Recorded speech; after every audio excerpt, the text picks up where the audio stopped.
message vous est présenté par l'Assemblée chrétienne Le Tabernacle. www.letabernacle.net.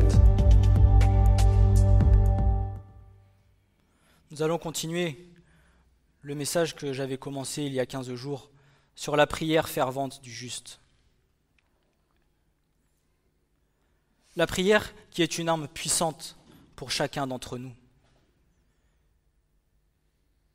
qui est une des armes les plus puissantes dont le Seigneur nous a données. La prière qui est la seule et l'unique relation que le Seigneur nous a permis d'avoir avec lui. La communion de cœur à cœur avec lui. La communion personnelle. Celle qui nous permet d'apprendre à le connaître, qui il est. Celle qui nous permet aussi d'avoir des réponses à nos interrogations.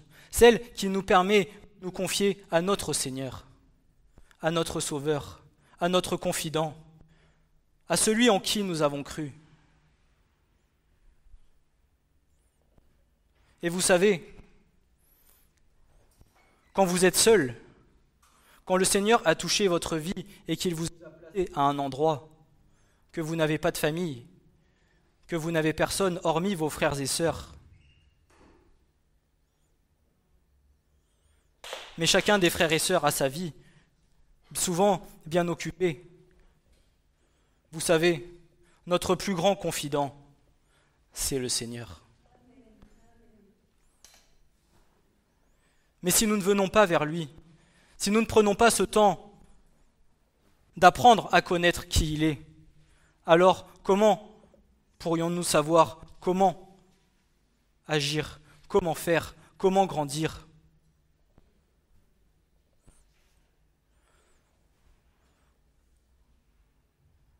Il y a bien souvent des choses que l'homme ne peut pas comprendre que nous vivons, et la seule personne et unique qui est capable de la comprendre, c'est le Seigneur.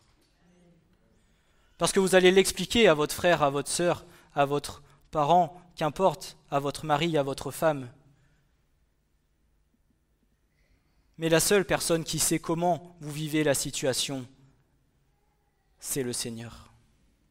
Et lui seul est capable de régler ce problème de la meilleure façon qu'il soit, mais parce que vous lui aurez confié ce qui ne va pas. Et cette confidence se fait uniquement dans votre relation et dans notre relation avec le Seigneur.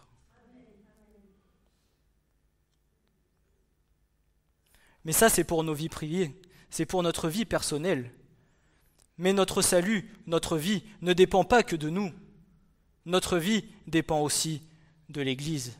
Notre salut dépend aussi, et le Seigneur a touché aussi nos vies pour le bien de l'Église, pour que nous soyons participants au corps, pour que nous puissions accomplir quelque chose pour le bien du corps.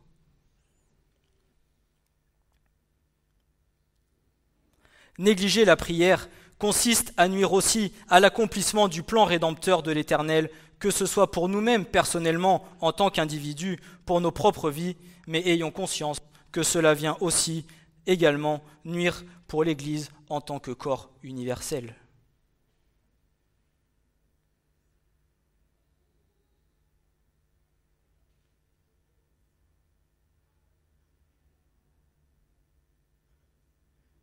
Et la chose indispensable, je dis bien indispensable, dont l'Église aura besoin jusqu'à la fin des temps, c'est l'unité.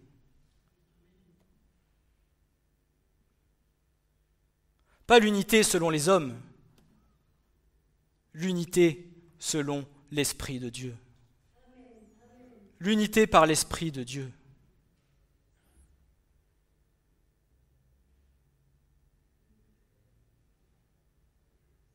L'unité du cœur. D'un seul et même cœur, d'un seul et même esprit, dira la parole.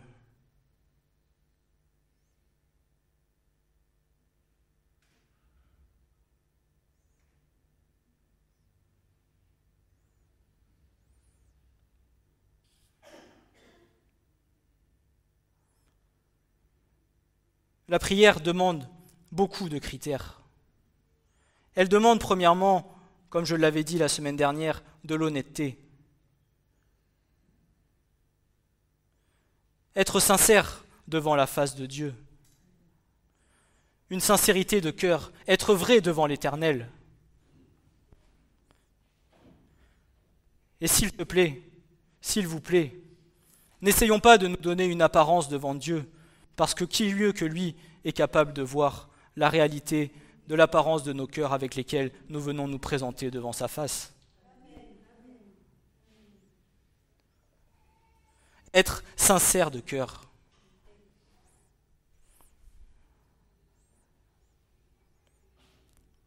Demande de l'amour, demande de l'assiduité, demande de la ferveur, demande de la persévérance, demande de la foi, de l'obéissance et de l'humilité. La prière, notre relation avec le Seigneur, c'est celle qui va venir nous former, c'est celle qui va venir nous faire grandir. Pourquoi ? Parce que c'est elle qui va nous faire apprendre à connaître qui est l'Éternel. Parce que c'est à travers elle que nous allons pouvoir être éclairés sur sa parole, que nous allons pouvoir grandir dans la foi. Et qui mieux que la parole de Dieu est là pour nous faire grandir ? Qui mieux que la parole de Dieu est là pour nous enseigner, pour nous apprendre à comment marcher avec le Seigneur, comment marcher sur le chemin de la foi.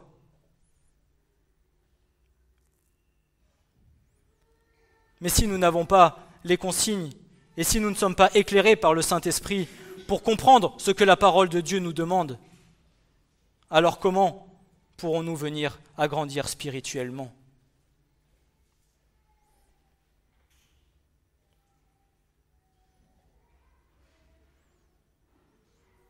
La parole de Dieu ne se lit pas comme un roman.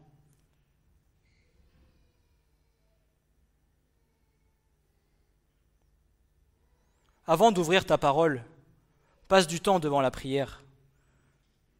Passe du temps dans la présence de Dieu. Et au moment peut-être où tu ouvriras ta parole, où tu lui diras « Seigneur, montre-moi ce que tu veux m'enseigner aujourd'hui ». Tu ouvriras ta parole et le Seigneur te donnera peut-être la parole opportune pour ta vie dont tu as besoin. Mais si tu viens et que tu fais « Seigneur, je sais qu'il faut que je passe du temps dans ma parole », alors Seigneur, pour ma conscience, tiens, j'ai envie de lire quoi ? Tiens, peut-être un psaume aujourd'hui. Peut-être passeras-tu devant la parole sans être éclairé par le Saint-Esprit, et alors cette parole-là ne sera pas vivante, mais elle sera morte et ne sera point agissante dans ta vie. Parce que qu'est-ce qui rend vivante la parole de Dieu ?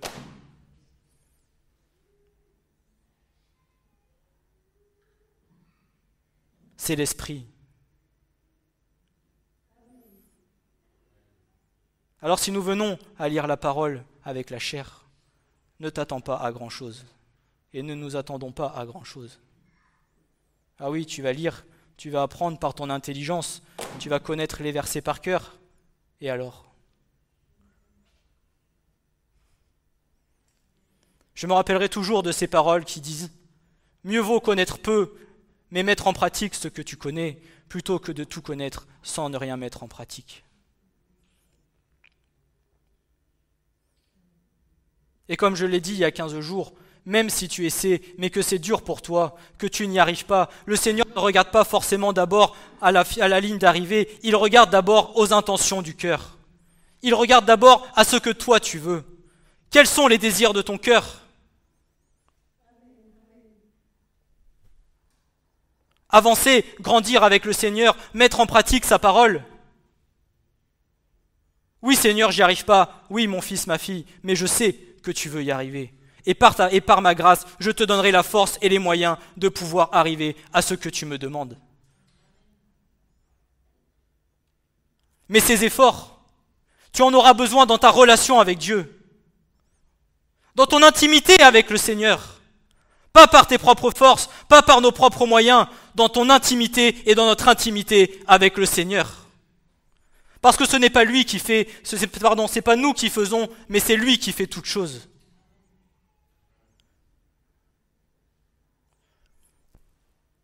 Et il agit par différents moyens.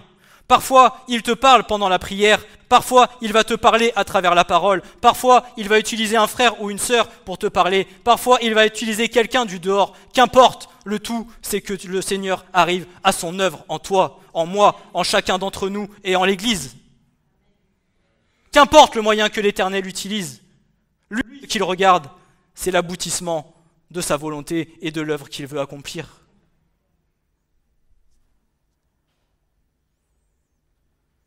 Parce que parfois, nous passons à côté des œuvres que le Seigneur veut établir avec nous. Mais sachez une chose, c'est que même si nous passons à côté, le Seigneur trouvera un autre moyen pour y arriver. D'où l'intérêt d'être obéissant. D'où l'intérêt d'être attentif à ce que l'Esprit dit. D'où il est important de faire la volonté de Dieu.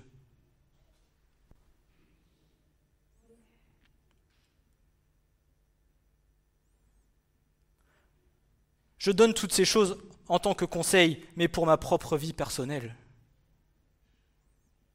Ce n'est pas un jugement, je ne juge personne.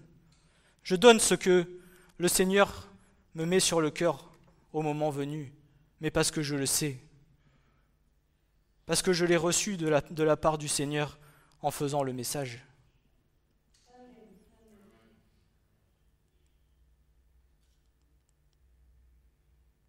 Et vous savez, je me rappelle souvent des paroles de mon frère, je remets souvent Francis sur le tapis, mais quand il disait que plus nous grandissions avec le Seigneur, plus nous avons l'impression de redescendre. Eh bien, je me rends compte que je pensais que j'avais commencé à grandir avec le Seigneur, mais plus le Seigneur me parle, plus je me rends compte que la ligne d'arrivée s'éloigne. Non pas parce que ça me décourage, mais parce que je me dis, Seigneur, il y a encore beaucoup à faire en moi et en nous tous. Mais c'est pour le bien de son Église, pour le bien de son épouse. Qui le Seigneur viendra-t-il chercher si ce n'est l'Église ? Qu'attend-il de son épouse ? Qu'attend-il ? Qu'elle soit pure, sans tache, sans ride, et parfaite et irrépréhensible.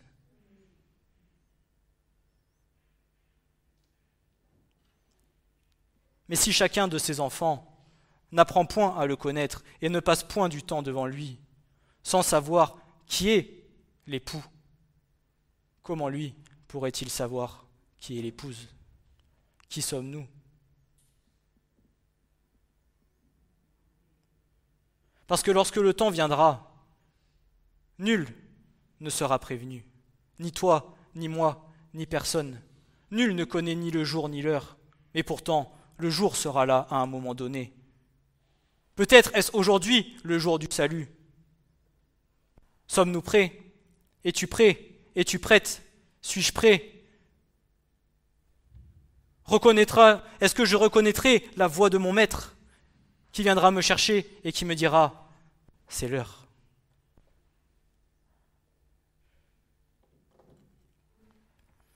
La prière fervente du juste est efficace.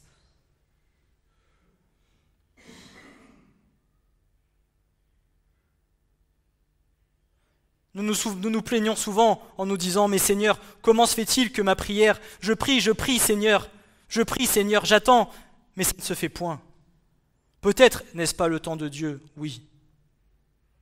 Mais peut-être ne sommes-nous pas assez fervents dans la prière.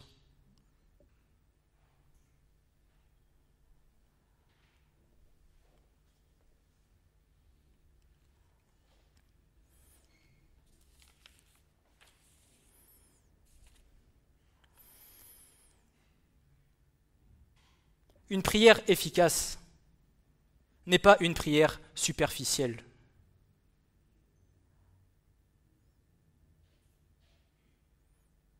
N'est pas une prière survolante pour venir apaiser la conscience de la chair en se disant « Seigneur, j'ai fait ma béa de la journée ».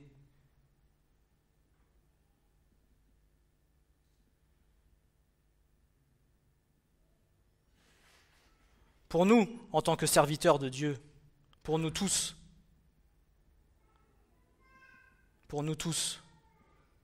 la priorité de nos vies, la priorité de nos activités de la journée devrait être notre relation avec Dieu.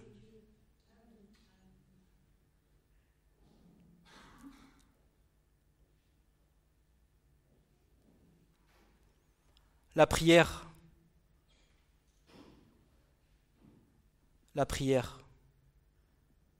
est une action qui de plus en plus vient à s'éloigner dans la vie des enfants de Dieu.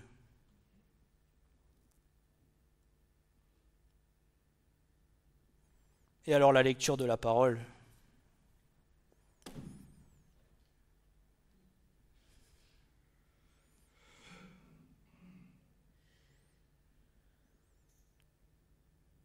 Regardez le nombre de chrétiens allant à l'église sans même avoir une Bible dans les mains. Alors ils vous diront, ouais mais je l'ai sur mon téléphone.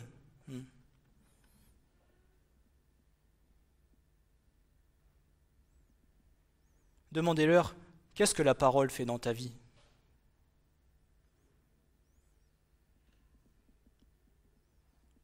La parole t'a-t-elle permis de grandir ? Qu'est-ce que le Seigneur t'a dit à travers la parole ?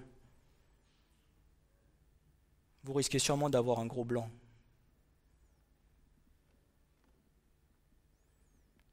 Je ne dis pas qu'ils sont tous comme ça, mais malheureusement, quand le Seigneur dira qu'il n'y aura qu'un reste,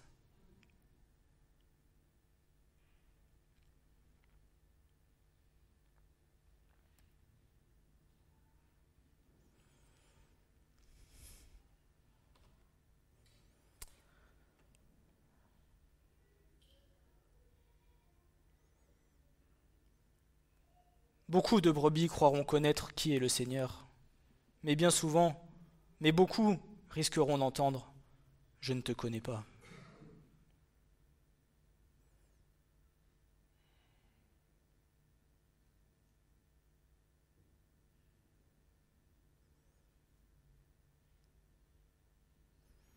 Et quand le Seigneur vous met fort à cœur l'Église,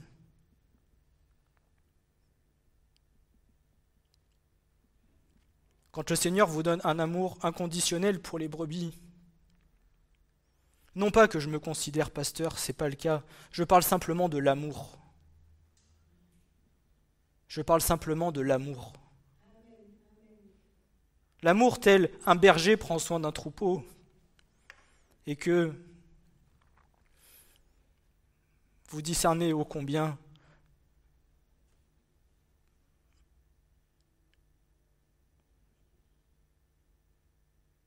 l'amour que le Seigneur attend de nous est bien loin de ce qu'il attend.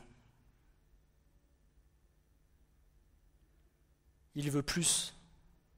Il veut plus.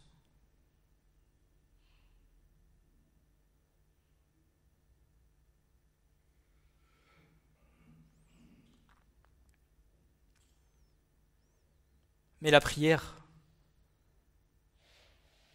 d'un enfant de Dieu vient établir ce lien d'amour entre lui et nous.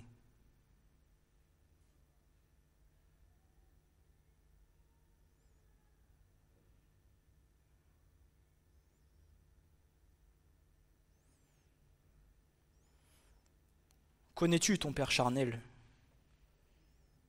Sûrement me diras-tu, bien sûr que oui, je le connais. Et maintenant je vais te dire, connais-tu ton Père céleste ?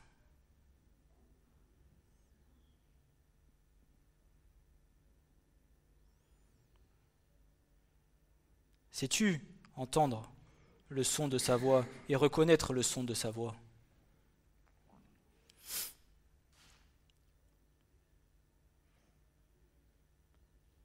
Sais-tu être capable de discerner ce qui vient de lui et ce qui ne vient pas de lui ? Parce que n'oublie pas que l'ennemi est capable de jouer de ces choses. Alors si nous, en tant qu'enfants, nous ne sommes pas capables de reconnaître la voix de notre Père, sachez que nous pouvons être trompés et nous faire détourner de la part de Dieu, de la part de l'ennemi.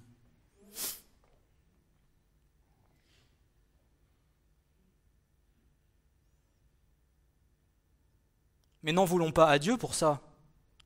Il n'est responsable de rien. Nous sommes tous responsables de nos propres vies, de nos propres choix, de nos propres actions. et de ce que nous faisons dans nos vies.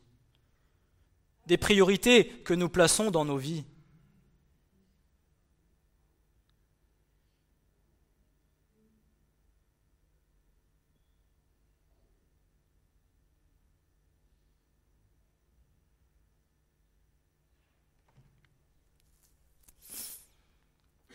La priorité des cœurs. Apprendre à connaître l'Éternel, avoir une relation intime avec lui, marcher avec lui, ensuite le travail, ensuite la maison, ou d'abord le travail, ensuite la maison, ensuite on verra du temps si pour le Seigneur on en a encore.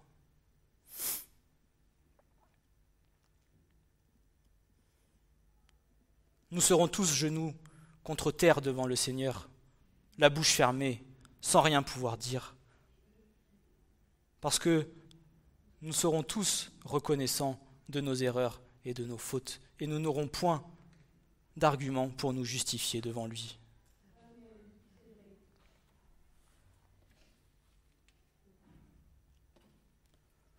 Nous avons déjà entendu ces choses.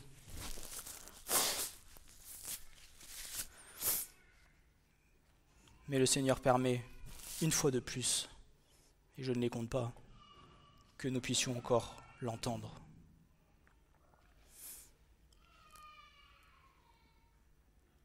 Mais parce que comme nous l'avons dit ce matin, le Seigneur nous aime.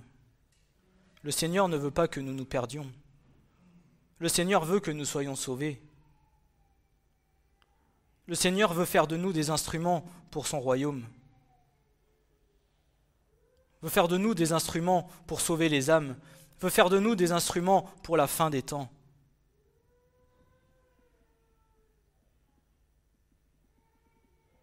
Mais que ton cœur et que mon cœur soient prompts à obéir aux ordonnances de Dieu.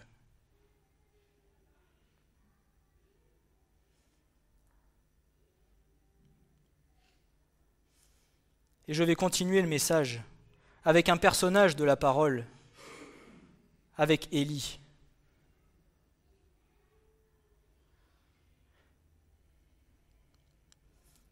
Élie qui, après 3 ans de sécheresse, a prié l'Éternel son Dieu. Il a prié l'Éternel, comme ce que nous faisons nous aujourd'hui. Et l'Éternel a fait tomber la pluie. Qui était Élie? Qui était-il? Un homme surdoué? Un homme avec des pouvoirs magiques? Qui était Élie? Un homme avec 2 yeux, un nez, une bouche, 2 bras, 2 pieds, une tête, des mains, un cerveau. Il n'avait rien de plus, en apparence, de différent que nous. Et pourtant,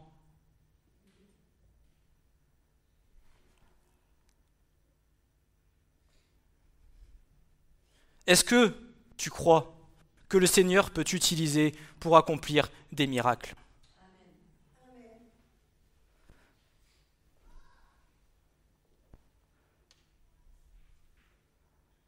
Ce n'est pas une question de dire « j'ai les moyens, j'ai pas les moyens ».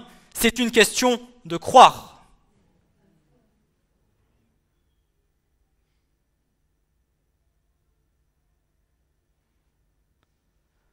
Peut-être ne donnera-t-il pas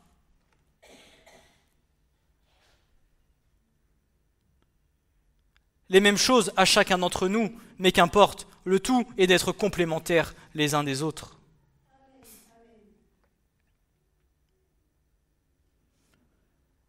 Mais ce que Élie a accompli, chacun d'entre nous ici pouvons le faire. Et même Jacques le dit, qu'il n'avait rien de différent. C'est même écrit dans la parole. Élie n'avait rien de différent. C'était un homme comme vous, comme moi.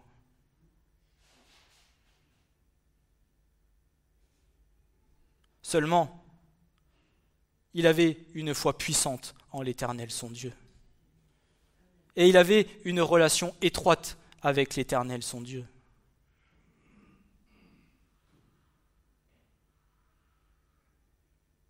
Et le seul vers qui il se tournait pour savoir comment il fallait, ce qu'il devait accomplir et pourquoi il devait l'accomplir, c'était l'Éternel.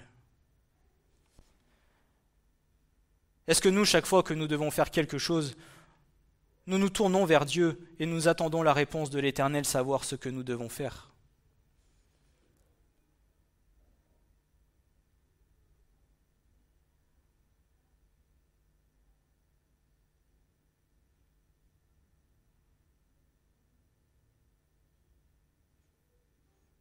Observons comment vivaient les hommes pieux dans la foi.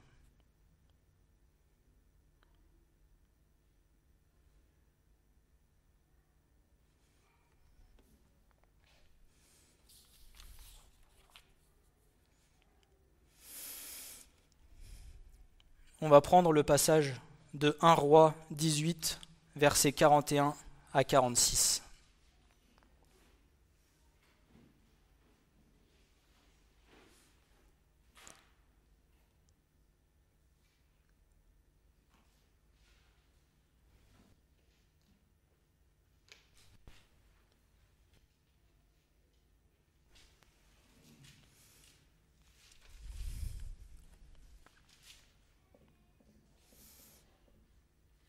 « 1 Roi 18, versets 41 à 46. Et Élie dit à Achab, « Monte, mange et bois. Car il y a un bruit d'une abondance de pluie, dira Élie. Et Achab monta pour manger et pour boire. Élie monta au sommet du Carmel, et il se courba jusqu'à terre et mit sa face entre ses genoux. » Déjà, première instruction, la façon dont Élie se positionnait devant l'Éternel.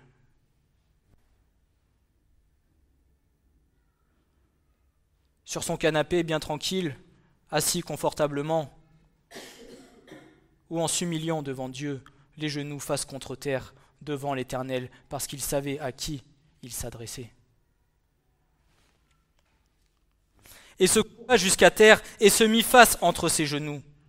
Et il dit à son jeune homme, « Monte, je te prie, regarde du côté de l'ouest. » Et il monta et regarda, et il dit, « Il n'y a rien. » Et il dit, « Retourne-y cette fois. » Et il arriva qu'à la 7e fois, il dit, « Voici un petit nuage, comme la main d'un homme qui s'élève de la mer. » Et il dit, « Lève-toi, dit à Achab, attelle et descends afin que la pluie ne t'arrête pas. » Et il arriva, en attendant que les cieux devinrent noirs par d'épais nuages accompagnés de vent.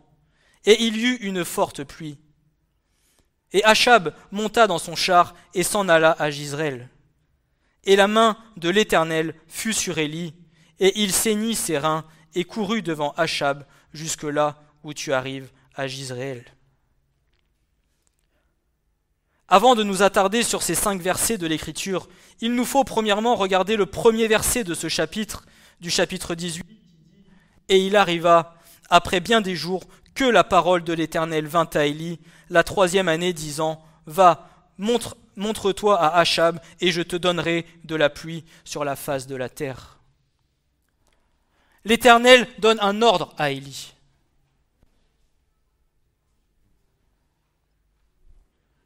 Que fait Élie ? Il accomplit la volonté de Dieu. Qu'a fait Jésus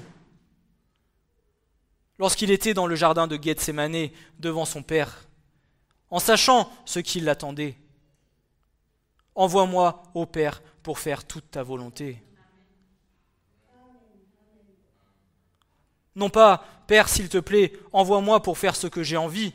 Envoie-moi, ô Père, pour faire toute ta volonté. Il y a parfois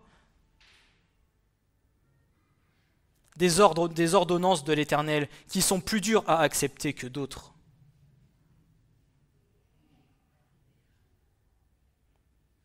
Il y a parfois des commandements que le Seigneur nous demande de faire dans lesquels nous ne voulons pas aller. Mais le Seigneur sait. Et quand vous voyez la fin de ce qui est arrivé à Élie, qu'il a été enlevé par l'Éternel, mais si il n'avait pas obéi à cette ordonnance.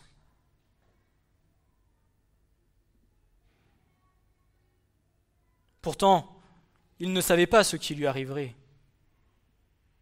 Mais Élie a obéi. Et tous les serviteurs, tous les hommes de la parole ont été bénis par l'Éternel à partir du moment où ils ont obéi à ce que le Seigneur leur a dit de faire. Et tu crois que toi, tu crois que moi, il ne veut pas nous bénir autant? Est-ce que, comme on l'a dit ce matin, est-ce que son amour a changé? Est-ce que depuis le premier chapitre de la Genèse, est-ce que son amour pour l'homme a changé jusqu'à aujourd'hui? Non. Et avant même que l'homme soit créé, il t'aimait déjà. Son amour n'a pas changé. Alors ce qu'il peut accomplir avant, il peut l'accomplir aujourd'hui.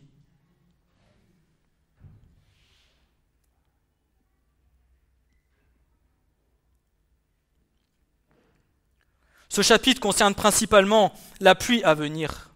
Mais pour qu'elle puisse venir, il fallait qu'Élie se présente devant Achab, que tout Israël se rassemble sur le mont Carmel et qu'il y ait une démonstration de repentance. Une fois tout accompli, une fois tout cela accompli, la promesse pouvait être venue.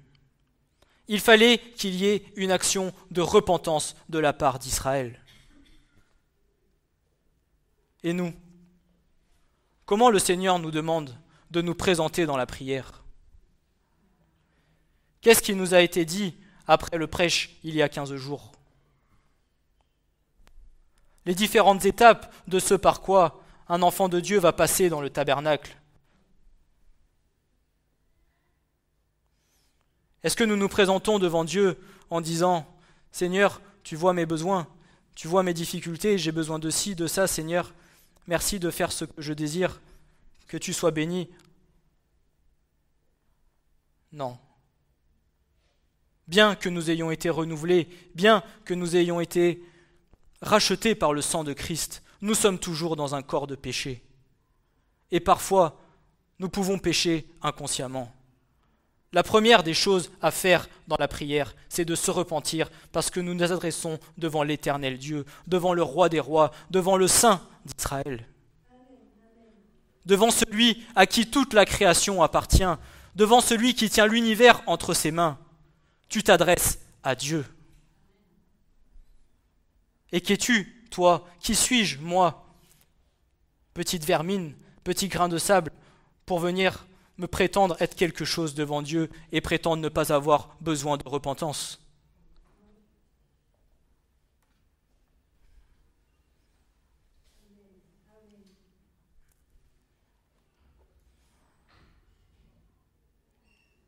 Si déjà c'est ce que nous pensons, alors c'est que nous avons une pointe d'orgueil.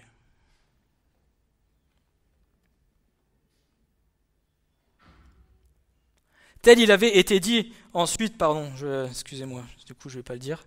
Seulement, Élie dit à Achab, il y a un bruit d'une abondance de pluie. Ce bruit n'était pas encore audible et aucun nuage ne se pointait au ciel.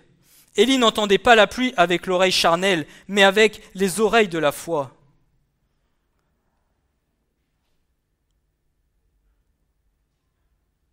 Au verset 41, quand Élie dit à Achab, « Monte, mange, bois, car il y a un bruit d'une abondance de pluie. » La pluie n'était pas encore venue. Le nuage n'était pas encore là, mais seulement Élie, par la foi, savait que l'Éternel répondrait à sa prière. Il ne l'entendait pas avec l'oreille charnelle, il l'entendait avec l'oreille spirituelle.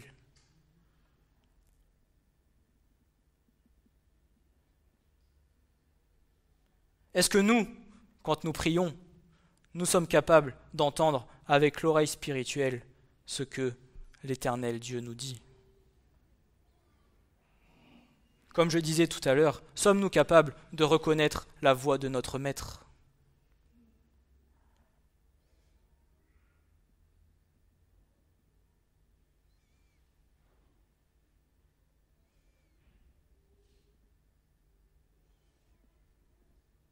Sommes-nous capables de dire, là, je sais que c'est Dieu qui parle, mais là, je sais que c'est l'ennemi qui veut me tromper? Parce que c'est un très bon imitateur, vous savez.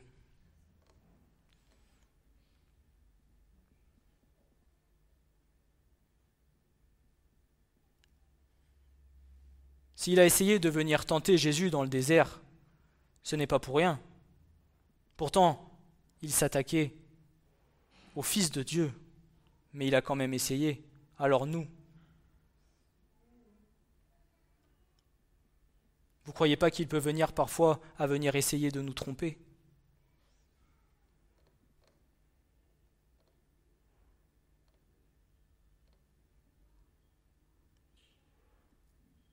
La parole de Dieu dit qu'il est capable de se déguiser en ange de lumière. Il connaît la parole tout aussi bien que tu la connais. Seulement, avec 3 petites inversions de mots, il va venir donner un autre sens à ce que la parole de Dieu dit.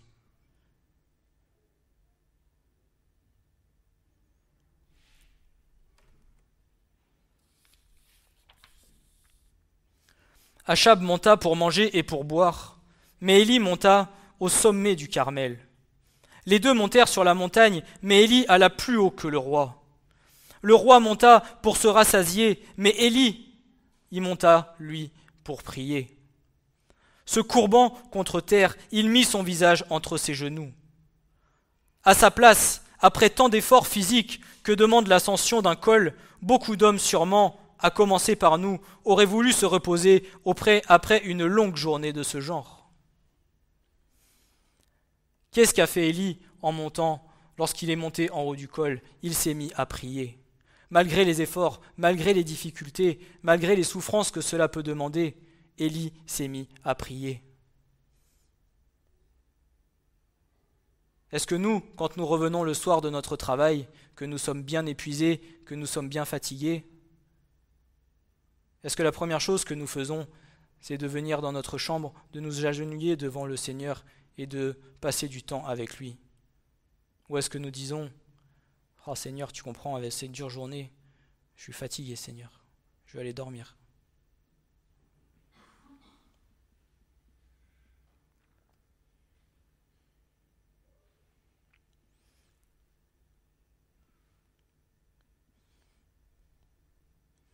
Comme l'ont fait les 12 apôtres, lorsque Jésus leur a demandé de veiller, tous se sont endormis.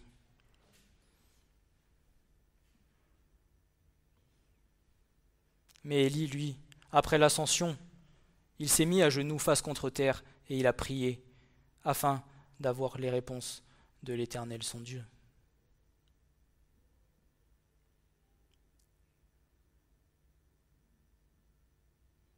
Élie lui priait.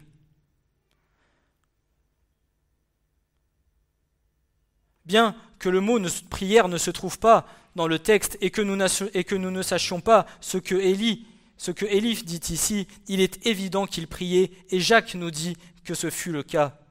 Jacques 5, versets 18 et 17 dira « Élie était un homme ayant les mêmes passions que nous, et il pria avec insistance qu'il ne plût pas et ne tomba pas de pluie sur la terre durant 3 ans et 6 mois.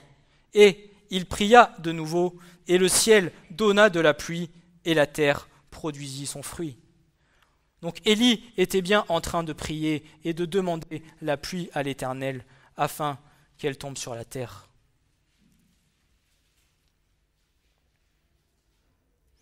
Et c'est dans ce passage que nous voyons bien que Jacques nous dit « Élie était un homme ayant les mêmes passions que nous. » Comme je disais tout à l'heure, Élie n'avait rien de différent. Il était comme nous tous. Nous n'avons rien de plus, nous n'avons rien de moins que les hommes de la parole. Si ce n'est parfois de la fainéantise et du je m'en foutiste.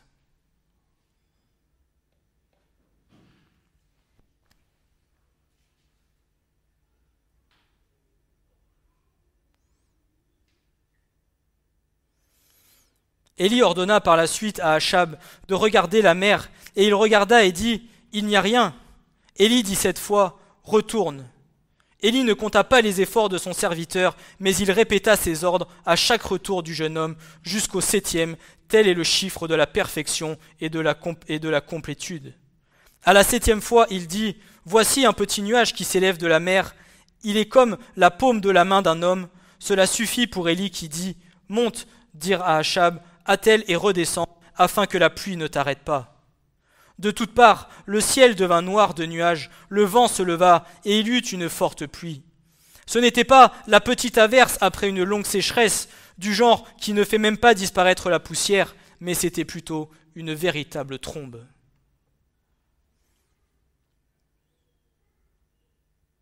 La prière d'Élie fut exaucée de manière merveilleuse. D'abord, elle eut pour résultat une bénédiction pour tout le pays. C'était une forte pluie, ce qu'il fallait pour remplir les étangs, les lacs, pour remplir les torrents et les rivières, pour augmenter le niveau des nappes phréatiques. Le ciel donna de la pluie et la terre produisit son fruit. Ensuite, elle eut pour résultat une bénédiction pour Élie. Il avait dépassé en courant le char du roi après une longue journée exténuante. Il fit cela parce que la main de l'Éternel était sur lui. Il est intéressant de voir que la prière du juste produit une bénédiction pour celui qui prie, même quand il prie pour quelqu'un d'autre. Finalement, elle eut pour résultat le potentiel d'une bénédiction pour Achab et à travers lui pour la nation tout entière. Souvenons-nous du fait que sa vie fut épargnée et qu'après avoir vu les événements du mont Carmel, il avait la possibilité de commencer à agir comme loin de Dieu pour détourner tout le pays de son idolâtrie. Élie courut jusqu'aux portes de Jizréel et y attendit les suites des événements. À présent, il avait toutes les raisons de croire que le pays reviendrait vers Dieu. Par la puissance du Tout-Puissant, il avait brisé l'esprit de Baal.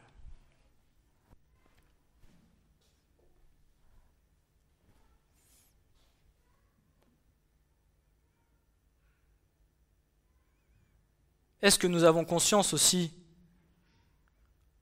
comme il est dit là, que parfois,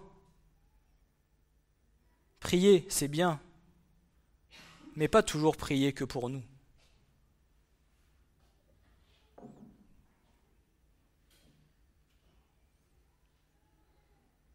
Et vous voyez, c'est un exemple où le Seigneur m'a un peu repris,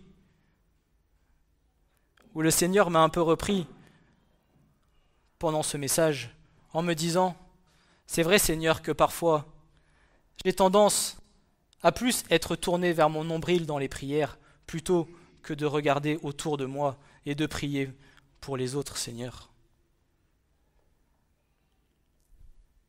Parce que vous voyez, quelle était la priorité d'Élie ? Est-ce que c'était sa propre vie ou est-ce que c'était la vie de son prochain ? Et pourtant, malgré cela, l'Éternel Dieu a béni Élie.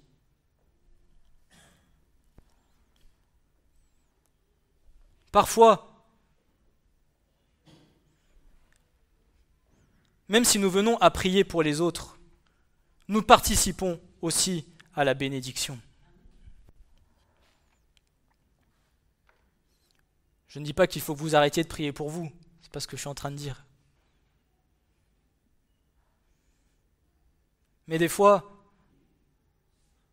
que nous enlevions les œillères de nos yeux et que nous élargissions notre champ de vision sur ce en quoi le Seigneur nous demande de prier.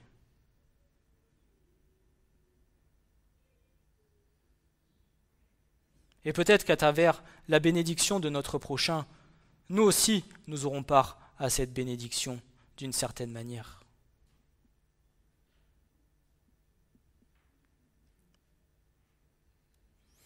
Selon Jacques, cela nous démontre qu'il y a une puissance dans la prière et que Dieu exauce ses enfants. La prière agissante du juste a une grande efficacité. Jacques 5, verset 16. Notons ces trois mots importants. La prière est agissante et elle a une grande efficacité.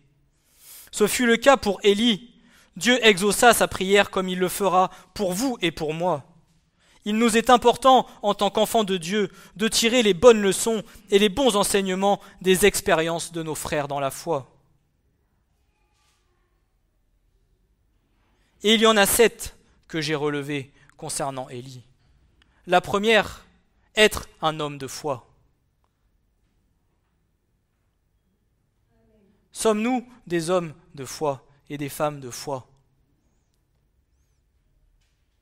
Comme je l'ai dit la semaine dernière, est-ce que quand tu vas prier, déjà tu vas croire que le Seigneur est capable de réaliser ce que tu demandes, ou est-ce que déjà tu te dis, je te le demande Seigneur, mais on verra si ça se fait.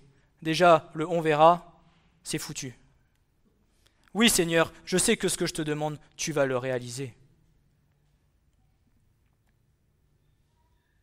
Est-ce que quand le Seigneur te demande de faire quelque chose, et que c'est l'Éternel Dieu qui te le demande, est-ce que tu te dis, Seigneur, je ne sais pas si je suis capable de ça. Le doute, la peur, pareil, déjà, c'est foutu.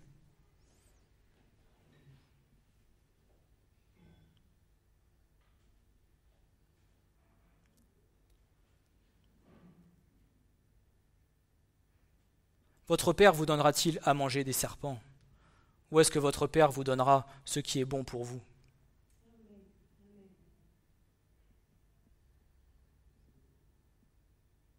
Bon pour vous, ou pour votre prochain, ou pour l'Église, ou pour le royaume, qu'importe. Tout ce que le Seigneur nous demande de faire est bon. Parce qu'il est parfait, parce qu'il est amour, parce qu'il est juste. Et justice.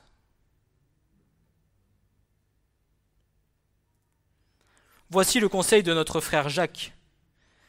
Jacques 1, versets 6 et 7.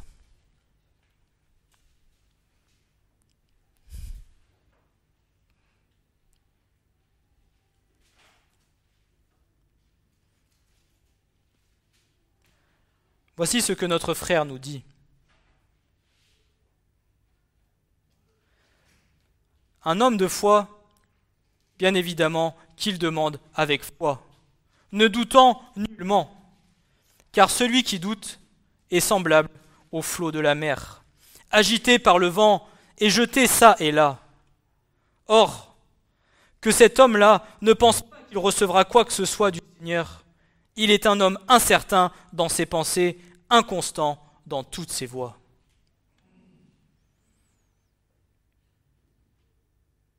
Je répète, un homme de foi, qu'il demande avec foi, ne doute nullement, car celui qui doute est semblable au flot de la mer, agité par le vent et jeté çà et là. Or, que cet homme-là ne pense pas qu'il recevra quoi que ce soit du Seigneur, il est un homme incertain dans ses pensées et inconstant dans toutes ses voies.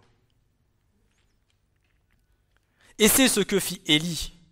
Il pria avec foi, sans douter des puissances de l'Éternel. Élie pria sans douter de ce en quoi l'Éternel était capable. Est-ce que toi demain, si tu n'as pas eu de la pluie pendant 3 ans dans ton pays et que le Seigneur te dit maintenant monte en haut de la montagne, va et prie afin que la pluie tombe. Mais Seigneur, ça fait 3 ans qu'il n'est pas tombé, c'est toi qui décides de tout. En quoi moi pourrais-je être capable de venir faire tomber la pluie, Seigneur?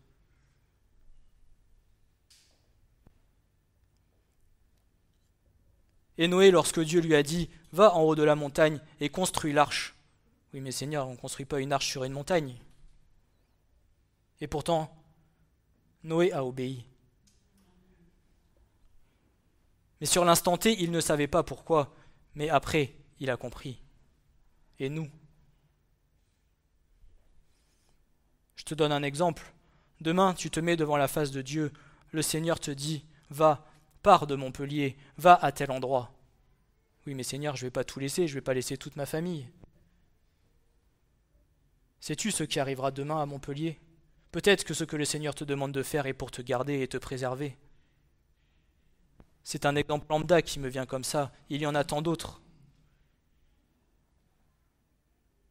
Mais la première chose, c'est si nous ne nous mettons pas devant la face de l'Éternel, premièrement, nous n'aurons pas les ordonnances. Deuxièmement, si nous doutons ou si nous avons peur, nous ne ferons pas les ordonnances de l'Éternel. Et troisièmement, ce qu'il nous faut, c'est avoir la foi pour être capable d'obéir et de faire ce que le Seigneur nous dit.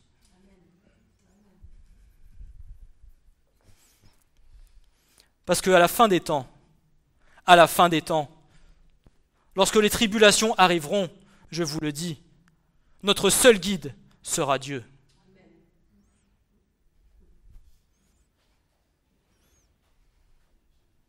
Notre seul guide sera l'Éternel.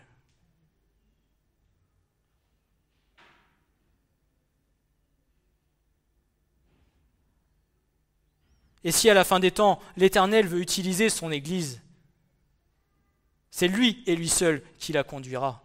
Ce n'est pas nous qui déciderons de ce que nous voudrons faire, c'est lui qui conduira son peuple là où il doit aller.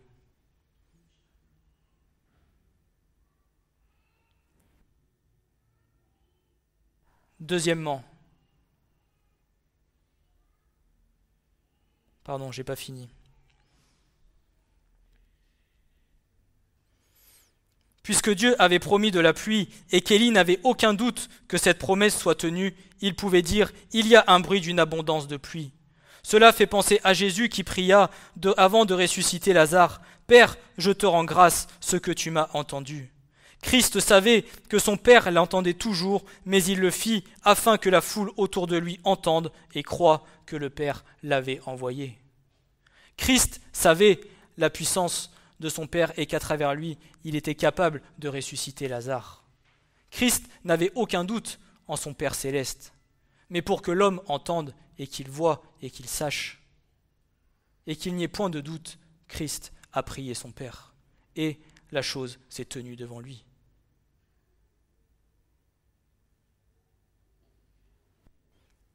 Deuxièmement, avoir l'Éternel comme appui.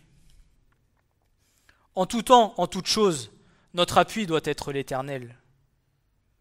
Pas notre femme, pas notre mari, pas notre frère, pas notre sœur. L'Éternel.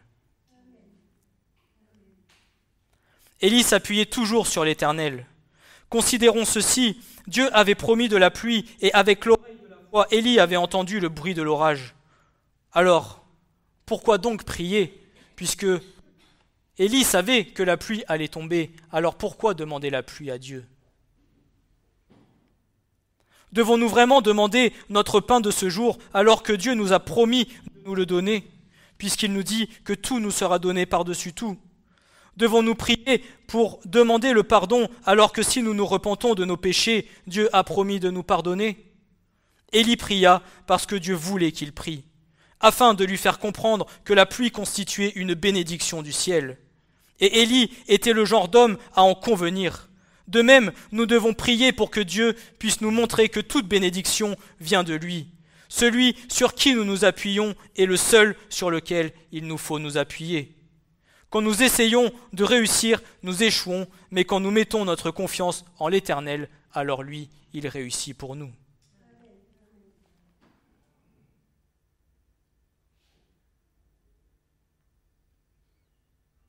Troisièmement, avoir une communion étroite avec l'Éternel.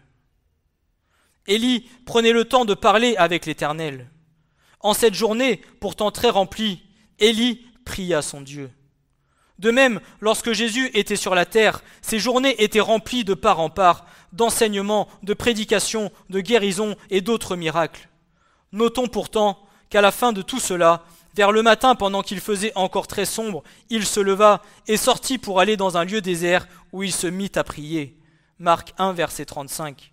Même exténué, Jésus prit le temps de prier.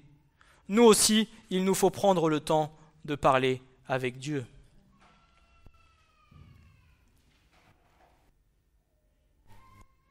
Malgré les journées chargées qu'avaient tous les serviteurs de Dieu, qu'avaient tous les hommes de la parole, tous avaient une relation étroite avec Dieu.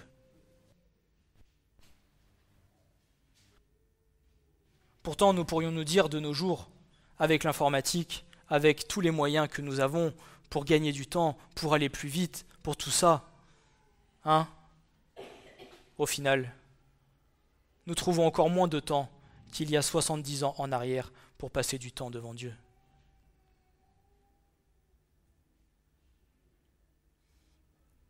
Les téléphones portables, un piège. Et c'est valable pour moi, un piège.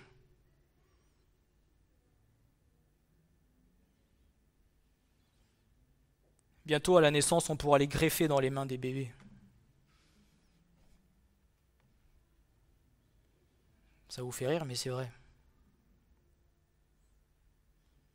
Même un enfant de 2 ans, il sait presque comment se servir d'un téléphone portable. On a l'impression qu'ils sont nés avec.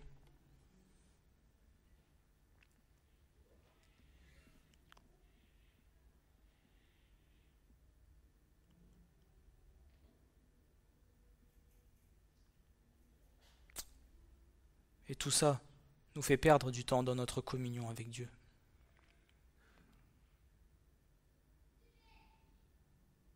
Et d'autant plus, à l'époque, le seul moyen était la prière. Il n'y avait pas les enseignements YouTube, il n'y avait pas tout ce qu'on pouvait voir sur Internet, tout ce que tout le monde racontait, ci et ça. Ah, regarde, tel pasteur, tel ci, tel mi. Le seul moyen de savoir et d'être enseigné, c'était là-haut. Et la parole. Le soir, devant la cheminée, à la fin de la journée, ouvrir sa Bible, regarder la parole, prier, passer du temps devant lui. Quand à 5 heures, il n'y avait plus rien à faire dans les champs, que c'était noir, qu'il faisait nuit, on rentrait à la maison, on préparait le repas, et après, on n'avait pas YouTube, on n'avait pas tout ça. Le seul enseignement que nous avions, c'était Dieu.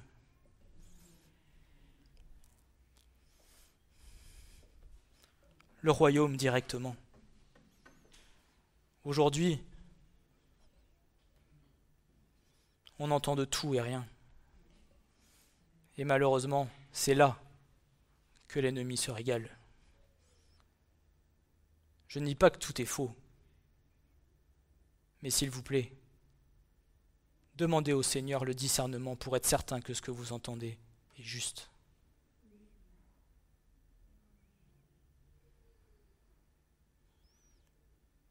Quatrièmement, être humble de cœur. Élie était un homme humble. Celui qui venait d'appeler le feu du ciel, qui venait de transformer des milliers de vies en ce jour, ne faisait preuve d'aucun orgueil. Le voici à genoux, la tête baissée, dans une attitude d'humilité totale devant l'Éternel Dieu. Jacques dira, notre bon vieil ami Jacques, chapitre 4 et verset 6, « Dieu résiste aux orgueilleux, mais il donne la grâce aux humbles. Soumettez-vous donc à Dieu. » Cinquièmement, ne pas être centré sur soi. Dans sa prière, Élie pensait aux autres au lieu de prier pour lui-même. Il priait pour le pays qui souffrait. Au lieu de solliciter Dieu en faveur de ses besoins et désirs personnels, il pria pour ceux des autres. Jacques avertit en disant, Jacques 4, versets 2 et 3, « Vous convoitez et vous n'avez pas. Vous tuez et vous avez d'ardents désirs, et vous ne pouvez obtenir, Vous contestez et vous faites la guerre. Vous n'avez pas parce que vous ne demandez pas. Vous demandez et vous ne recevez pas parce que vous demandez mal afin de le dépenser pour vos voluptés. »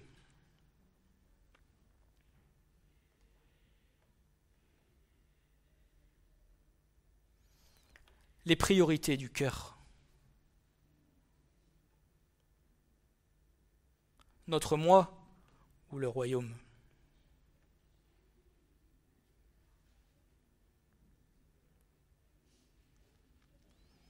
Priez avec ferveur. Élie priait avec ferveur, c'est-à-dire d'une manière agissante, de manière opérante, de manière que sa prière soit efficace. Nous avons souvent tendance à prier de manière religieuse plutôt qu'à prier par l'esprit. Trop souvent, nous prions avec nos paroles, avec nos phrases répétées, avec nos rituels. Élie, lui, priait avec prière. Il priait vraiment, ainsi sa prière fut exaucée. Bien souvent, nous en venons trop à avoir des prières rituelles.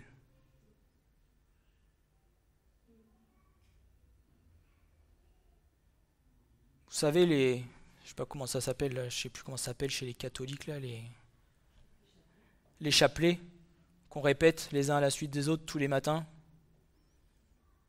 Mais vous savez, quand parfois on en vient tous les matins à dire la même prière, et blablabla, et que tous les matins le Seigneur entend la même chose, je ne suis pas certain que ça porte du fruit.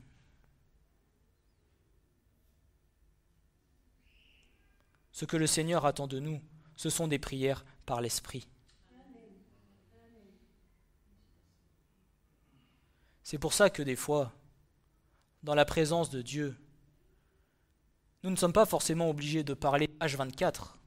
Parfois, taisons-nous, écoutons ce que l'Esprit dit, et en fonction de ce que l'Esprit dit, prions. Il m'arrive parfois d'être dans ma chambre, de mettre de la louange, et pendant un quart d'heure, 20 minutes, ne pas parler. Mais d'attendre de savoir ce que le Seigneur veut. Parfois c'est long. Je ne vous dis pas qu'il me parle forcément à tous les coups. Mais Seigneur, qu'attends-tu de moi? Que veux-tu que je fasse? Sur quoi veux-tu que je prie, Seigneur? Quel sujet? Prier ne veut pas toujours dire parler et déblatérer sans cesse. Parfois, c'est juste être capable d'écouter ce que le Seigneur dit. Et nous ressortirons peut-être parfois bien plus fortifiés que si nous en venons à parler pendant 3 quarts d'heure tout seul à faire du monologue.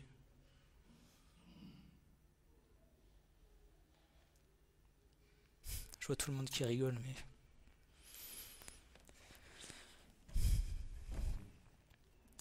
Ensuite, la persévérance. Élie persistait dans la prière. Il pria 7 fois pour demander la pluie. Auparavant, il avait prié 3 fois pour ressusciter un garçon d'entre les morts, dans 1 Roi au chapitre 17. Il ne pria qu'une fois avant que le feu ne tombe du ciel. En cette occasion, il pria une seule fois, mais rien ne se produisit. Il pria 3 fois, le nombre de fois qu'il avait fallu pour ressusciter un mort. Sûrement que nous serions découragés, nous disant que Dieu avait décidé de ne pas répondre favorablement à cette prière. Mais Élie persista et sa prière fut exaucée. Jésus encouragea ses disciples à persister. Une parabole nous est donnée dans l'Écriture pour nous montrer qu'il faut toujours prier et ne pas se lasser. Luc 18, verset 1.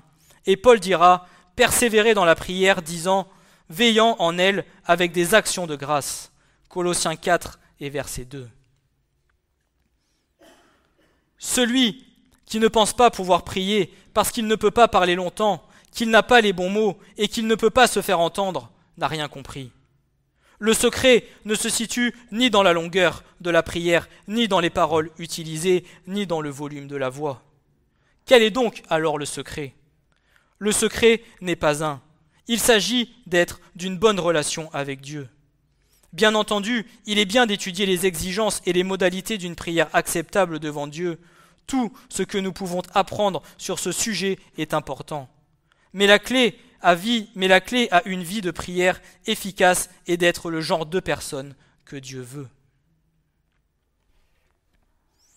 C'est ce que je disais au début du prêche. C'est pas parce que tu réciteras une prière de 3 quarts d'heure en déblatérant 45 versets bibliques que forcément ta prière sera plus efficace que celui qui priera par l'Esprit pendant 3 minutes. Là est toute la différence.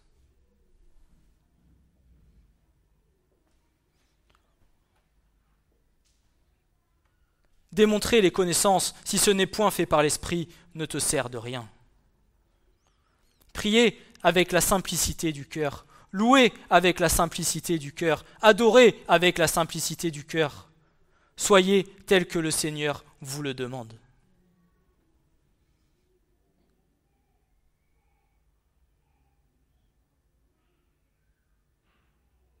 Ne recherchons pas à ressembler à un tel ou à un tel, à être comme lui ou à être comme lui.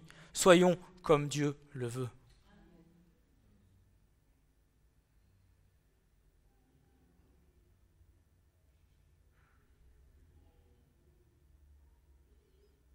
En fin de compte, ce qui compte est notre justice, notre sainteté, notre relation intime avec Dieu. Quand nous pensons à Élie comme homme de prière, et surtout quand nous pensons aux résultats spectaculaires de ses prières, nous pensons peut-être que nous ne pouvons jamais prier comme lui. Mais souvenons-nous que lorsque Jacques parle de cet homme aux prières puissantes, il ne dit pas « Élie était un grand prophète de Dieu » ou « Élie faisait de puissants miracles ». Au lieu de cela, il dit « Élie était un homme de même nature que nous ». Il n'avait physiquement rien de différent qu'avec chacun d'entre nous. Ses prières étaient exaucées non en raison de quelque qualité unique que nous ne pouvons jamais posséder, mais parce qu'il était ce qu'il devait être, parce qu'il plaisait à Dieu. Élie le disait ainsi, « L'Éternel, le Dieu d'Israël, devant qui je me tiens, est vivant. » Il était constamment dans la présence de Dieu. Lorsqu'il priait, ce n'était pas un rituel, il ne passait pas par de nombreuses étapes pour atteindre la prière réussie et acceptable. Élie priait son Dieu tout simplement, il parlait à celui à qui il avait soumis sa vie, et Dieu répondit à ses prières.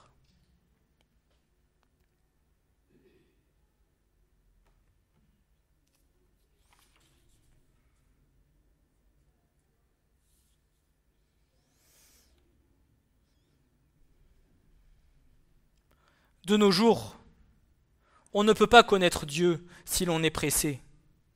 Il ne répand pas ses dons par hasard sur les allants et venants. Connaître de longues solitudes avec Dieu est le secret pour le connaître lui-même et pour être influent auprès du trône de toute grâce. Dieu fait grâce à la persévérance de la foi qui le connaît. Il confère ses plus riches bénédictions à ceux qui, dans leur désir et leur profondeur de valorisation de ces choses, persistent avec ardeur dans leur importunité. Christ, qui est notre exemple, en cela, comme en toute chose, passa bien des nuits en prière. Son habitude était de prier beaucoup. Et je finirai par là. L'importunité est le fond même d'une prière efficace. L'importunité ne signifie pas la rêverie, mais un labeur soutenu. C'est spécialement par elle que le royaume des cieux est forcé et que le violent le prend de force. Matthieu 11, versets 12 à 15. Mais depuis les jours de Jean le baptiseur jusqu'à maintenant, le royaume de cieux est pris par la violence, et les violents le ravissent, car tous les prophètes et la loi ont prophétisé jusqu'à Jean, et si vous voulez recevoir ce que je vous dis, celui-ci est Élie qui doit venir, qui a des oreilles pour entendre, qu'il entende. Amen.